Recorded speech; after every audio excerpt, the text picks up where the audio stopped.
can't handle the truth.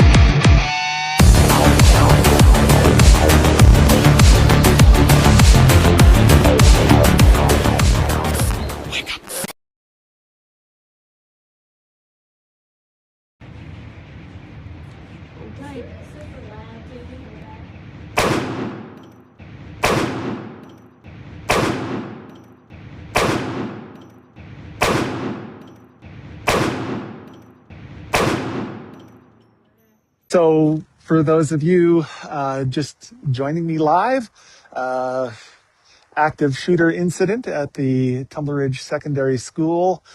No reports of shots fired, just reports of somebody with a gun, described as female, brown hair, and wearing a dress. The district facilities are currently in lockdown as well, and staff has been requested not to leave. And the Shop Easy, at the very least, has also been closed downtown. I'm here on scene, so I can't really get any other information unless people call. And when people call, it bumps me from the stream. So, yeah, that's where we're at.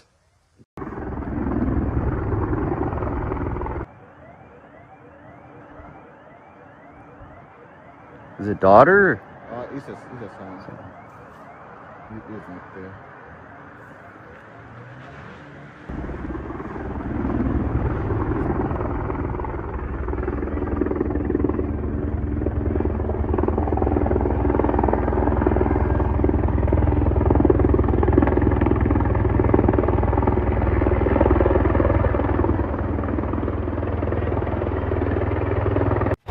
« 13h20, heure du Pacifique. Un tir actif est repéré dans l'école secondaire de Tumbler Ridge, communauté de 2400 personnes en Colombie-Britannique, à 1200 km au nord-est de Vancouver. La GRC déclenche une alerte d'urgence. Elle demande à la population de se mettre à l'abri et d'éviter le secteur. Two cop cars just came zooming by towards the school. Sur place, Trent Ernst, un journaliste local, rapporte que des véhicules de police sont filés à toute vitesse vers l'établissement scolaire. Des agents arrivent sur place en l'espace de 2 minutes. Police say the attacker was dead. When they found her, she had a self-inflicted wound, and she matched the description given in an earlier police alert. Female, wearing a dress with brown hair. That is extremely unusual. It's rare to have a female attacker. Yeah, what can you tell us about the shooter at this stage? We're still trying to determine a lot about the shooter at this stage right now. We believe we've been able to identify the shooter, but for privacy reasons and obviously for the conduct of the investigation, we're not releasing that information at that time until we're assured that we've connected with the appropriate people and identified things. That includes the deceased gun person. OK.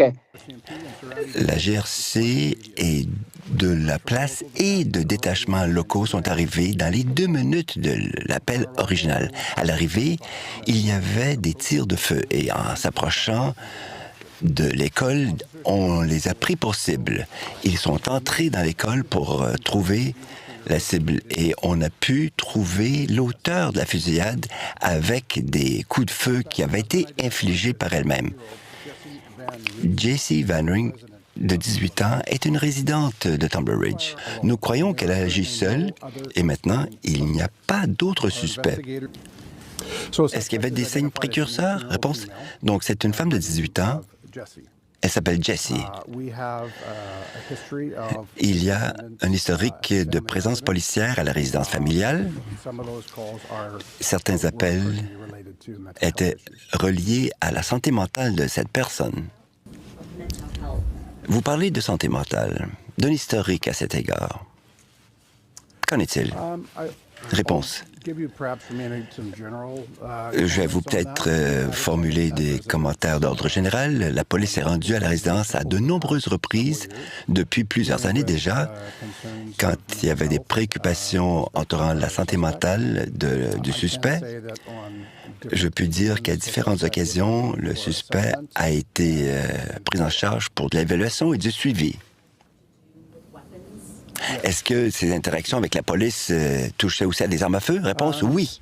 Ce que je pourrais dire, c'est que De nouveau, je ne veux pas être trop concis, mais la police s'est rendue à la résidence familiale il y a quelques années où des armes à feu ont été saisies en vertu du code criminel. Ce que je peux dire, c'est qu'un peu plus tard, on a demandé le retour des armes à feu et les armes à feu ont été retournées à la famille en vertu de la loi. Merci de votre question. Nous ne cachons rien. En fait, vous êtes la première journaliste à poser la question. Ce que je pourrais dire, c'est que nous avons identifié le suspect puisqu'ils étaient identifiés ici dans les médias sociaux en public et Jessie était née comme homme biologique. Et ce que moi, je dois comprendre, il y a 6 ans, elle a commencé à procéder à une transition pour être connue en public et en privé comme une femme. Pourquoi avoir attendu si longtemps pour identifier l'auteur de la fusillade? Il faut se corriger. S'il y a 9 personnes décédées, pas 10, nous voulons sortir les renseignements rapidement, mais il faut que les renseignements soient précis. Car quand il est question du nombre de victimes ou de l'identité de l'auteur, ici, notre suspect était décédé. Il fallait contacter les proches de l'auteur. Donc, quel que soit l'intérêt public, je ne voudrais pas que quelqu'un apprenne que leur être cher soit décédé par les médias, n'est-ce pas? Et ce serait mieux que ce soit la police qui informe la famille, par exemple, que leurs proches soient victimes ou auteurs d'une fusillade. L'incident à la résidence est arrivé en premier. On a les 2 membres de la famille qui ont été tirés. Et ensuite, la suspecte s'est rendue à l'école et a entamé la fusillade dans l'école. C'est un membre de la famille. Real quick, folks, I don't know if you heard about this. We had another mass shooting, this one in British Columbia, Canada. So outrageous the way police respond to this. This was an 18-year-old who went into a school that he dropped out of, killed 6 people in the school after killing his mother and stepbrother. And we got to go, guys. Put it up on the screen if you can for me. Thank you. That's him, transgender, okay?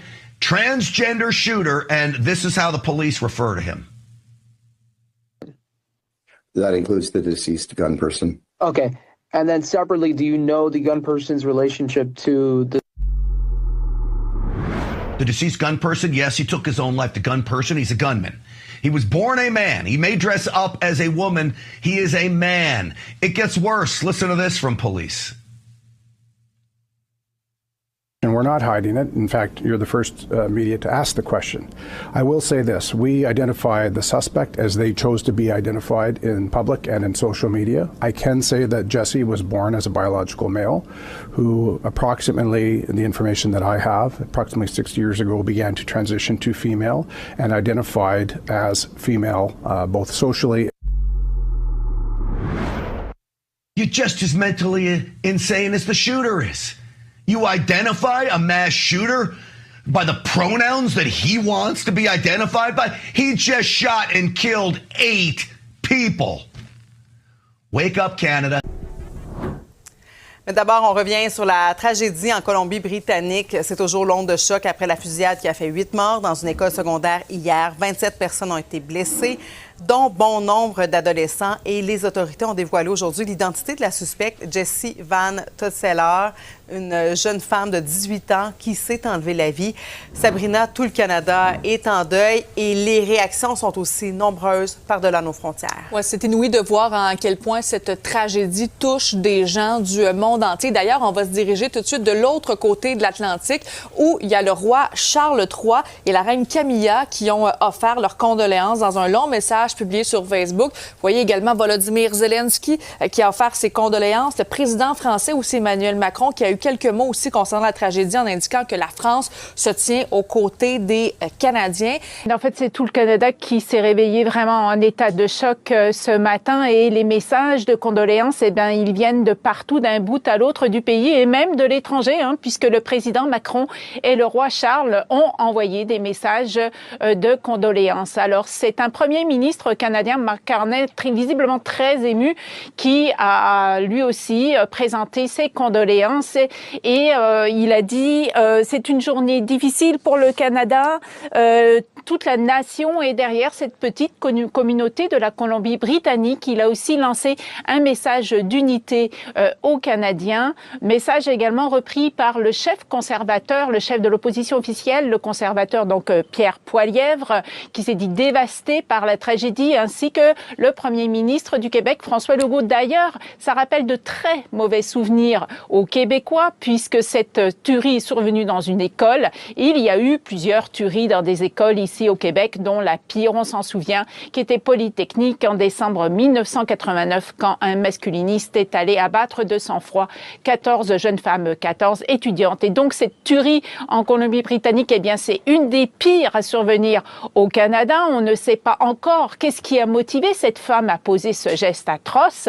C'est une onde de choc. Une onde de choc partout au pays, mais même, je vous dirais, à l'international, parce qu'on voit depuis hier des réactions qui viennent de partout. Que savons-nous à l'heure actuelle, Véronique? 25 blessés, oui, 10 morts, 9 qui ont été tués et une personne, la suspecte, qui aurait mis fin à ses jours. C'est ce que confirme la Gendarmerie royale qui mène l'enquête. Les autorités ont annoncé plus tard que l'assaillant était une femme. Après avoir tiré, elle aurait ensuite retourné l'arme contre elle. Le tireur suspect, en fait, c'est une suspecte selon la GRC, ce serait enlever la vie. Mais on se dit qu'avec l'historique de cette jeune femme, là, Jessie Van Rooselaar, c'est un peu étrange que des armes soient autorisées là, dans la maison. Et donc, 8 personnes tuées, plus la tireuse, la suspecte dans cette affaire qui s'est enlevé la vie. Il y a 2 autres personnes qui ont été tuées, la mère de la suspecte et le demi-frère de la suspecte. Oui, Jessie Van Rooselaar, âgée de 18 ans. C'est cette personne là, qui a commis l'irréparable. On le voit sur la carte, là, l'école secondaire où est-ce qu'elle a tué au moins 6 personnes à l'intérieur. Les policiers, lorsqu'ils sont arrivés sur place en moins de 2 minutes après avoir reçu des appels, se sont aperçus qu'elle a fait feu sur elle-même et il y avait 2 armes à feu autour d'elle. Avant de se rendre à l'établissement scolaire que vous voyez là, sur ces images, des tournages pris hier, eh bien, elle a tué sa propre mère âgée de 39 ans et son demi-frère âgé de 11 ans, ça, dans la maison familiale. Moving ahead, we've got quite the situation coming from City News. Got Kozman posting this. He says this is messed up. Canadian media outlet City News is applying beauty filters to make the trans pew-pew character here, Jessie Van Rooselaar, which is his real name, look more female. And looking in the comments here, people were looking this up, and this is what the photo is showing now, which is the real one, the unbeautified one. And he's saying that he took this as screen grab from 11 a.m. this morning. So apparently they've switched it now because people caught on to their trick. So I'm going to bring this into Photoshop and just verify. Now, I used to make human heads in 3D for the video game industry for a handful of years. I was a lead artist at Electronic Arts, and that's what I did. I made all the most important sports players' heads like Wayne Gretzky, Sidney Crosby, the very first year he was in the NHL. That kind of dates me. So immediately looking at this, I mean, this is what I used to do every single day. I'd look at a photo of the person and then the 3D model and be like, what is not right about this character? Where is the likeness off? And immediately when I look at this, I'll put it into Photoshop to prove this, but it looks like they've taken the eyes and moved them inwards. They've made the mouth more symmetrical. It flares more on this side than this side. And it looks like they took the right side and made that symmetrical. They added a bit more glow to the skin. Obviously, this is more dimmed down and there's a blue hue to it. And they also made the nose symmetrical and looked like they've tightened it in a little bit. And the eyebrows too. You can see it looks like they've pushed down this flare here and cleaned up this edge here of the eyebrow hair to make it look more feminine. You can also see the hair looks like it's been altered. It's been pushed up and tightened up, made look a little less scraggly. So we're going to bring these in here. We're going to make these the same size first off. Get these exactly the same. I'm going to color correct this just to make it look similar to the other one. That way, when we flip it, it's not too different. They definitely doctored this photo. I'm going to make this a little bit brighter. We'll bring up the midtones a little bit here, and the blacks are a little bit darker. So we flip this now, and it's still got that blue hue. So looking at the two layers here, this is the one that they doctored from City News. This is actually worse than I thought they did here. They changed quite a few things. What we did in the video game industry is we would line up at least the nose and then the mouth and then the eyes. And then if you flip it on and off, you would see the things jumping out that are not correct. And then after you do this hundreds of times and make hundreds of human heads, then you can just look at them and see the differences. But if I flip this on and off, look at the eyes here. They actually added eyelashes. They added a specular highlight on the eye, which makes it feel more real. Also, when people cry, their eyes are wet. You get a bigger specular highlight there. It adds a bit of emotion to this. They changed the shape of the eyebrow. So just look at the eyes and I'll flip it on and off. So look at these eyelashes here. They added those in. Unless they had a much higher resolution photo, but even then, you don't see the same specular highlight on these eyes here. So clearly they added that in, because see that white there? That's added in. Not to mention, you can look at the shape. They basically smoothed out the bags here, made it look more feminine. You can see the specular highlight in the tear duct here. That wasn't there, because even if this was from this photo, you would still see the white there, which it's not there. Somebody added that. It also looks like they took the corner of this eye and they pulled it down. Having these angled eyes like that, the more cat eye, is a lot more feminine. And then they also lifted this part of the eye and added the lashes there, which obviously looks more feminine. And then they toned down the shape of the eyebrow here and cleaned up this inner part here, less hair there, which you can see there. On and off, it's jumping out. And the big one here, they added all this hair onto the face. Obviously, that's just added on, right? Like, look at that. It's so obvious. Now, as for the lips, exactly what I said earlier, they basically just they mirrored this side on this side. So they basically just used a brush to just push that in. So you can see this is tapered in now. If you look at the on and off, you can see it flare out. If you look at the corner of the lip there. They also smoothed out the shadow underneath the mouth here a bit. You can see that. They added more of a specular highlight on the chin, the nose, and the cheek, as well as a bit on the forehead. Now, I don't know if the original photo had more photo that went up here, but clearly this is a taller photo that has more pixels to it. And then, as I mentioned before, look at the hair here. It's quite obvious that this is different. You can see they basically repainted the shape. They just stopped it right there. This is a very feminine looking curl of the hair there, where the original one goes way down here. It looks kind of scraggly and messy. So they're not fooling anyone here. This is obviously a doctored photo. And the last thing I pointed out was the nose. You can see they have in fact made the nose look more feminine. They basically pushed in this part and rounded off the bottom here a little bit, because his original nose was a little bit more stout and thick on the bottom here, and they basically thinned that up. Just look at the nose. It just jumps right at you. You can't not see it when you see it flicking on and off. Quite clear they're doctoring the photo here to make this monster look more feminine and appealing to look at. This is disgusting what the media is doing. Oh, and the last thing I want to address is the color. So you can see this is the one I brightened up. It would look similar to this one, but I took the color from the bottom photo, the original one here, and I put it on top as just a color layer, and then this is what you get. So you can see they've actually changed the tint of the color quite a bit. They added blue. Now, blue is a cold color, and it makes the person seem more like a victim when using that color. This is very subtle psychology they're using here. And to play devil's advocate, they could be using blue to indicate this is a deceased person now, but the devil's advocate doesn't make sense when they're already doctoring the photo and making this guy look more feminine. So City News has been caught out. They thought they could just sweep this under the rug by quickly swapping out the other photo. Not on my watch. It's not happening. Good on Cosman here for pointing this out, and you can see the original photo now with the dim face, and then just all these slight tweaks makes this guy look so much more feminine. And this is not the first time we've seen this. I mean, just even like 2 weeks ago, which somebody has posted right in the comments. Remember, they took this guy and they made him look a lot more handsome, brought in the chin, colored up the face. They beefed up, they don't have it here, they beefed up his biceps and they made his neck thicker. Like, this is disgraceful what the media does. As Tumbler Ridge is grieving unimaginable loss, some community members are urging Canadians to resist division. This is really a time to put that away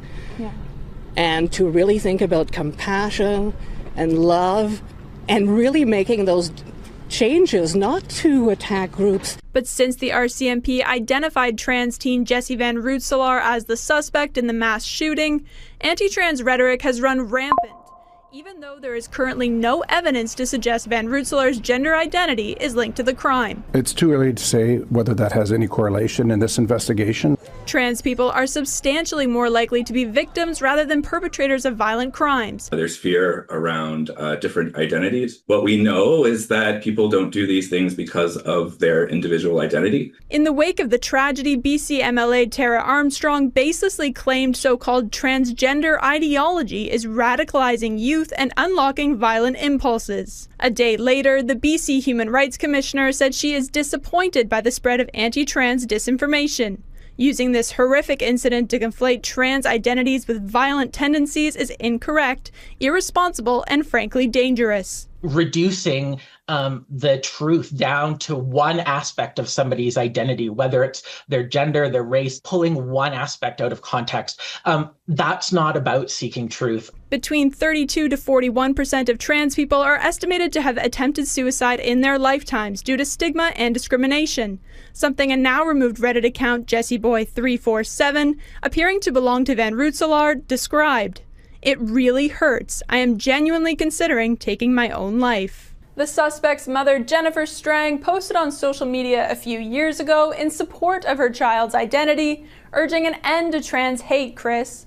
Since the shooting, that post has been flooded with comments chastising Strang's support for the community just days after she lost her life in the mass shooting. You just listed other examples of trans shooters. I mean, they're there, and they are recent. Nashville, Minneapolis, you listed them.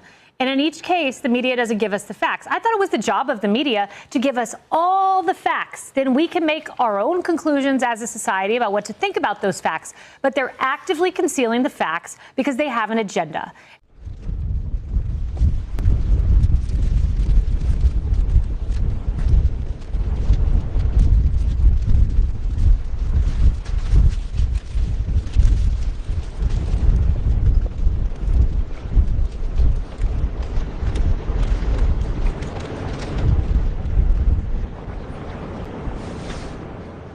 Beautiful soul. She's a light in our family. She loved art and anime. She wanted to go to school in Toronto, and we just loved her so much. She was thriving in high school. She never hurt a soul. She was a supporter, LGBTQ supporter, and she was the last person who ever deserved this. She was in grade 7? Grade 7, yeah. 12 years old. She was 3 months away from her 13th birthday. Can you describe yesterday? I mean, she just went to school like any other day, right? Yeah, I let her off. I let her go to school with her brother Ethan in the morning, and I soaked in that moment watching them walk in the door together for whatever reason, and I didn't know it would be the last time they'd go to school together. But when did you learn something had happened, or how did this come to you? Ethan had called about 5 after 3 after he had text messaged saying, "I love you."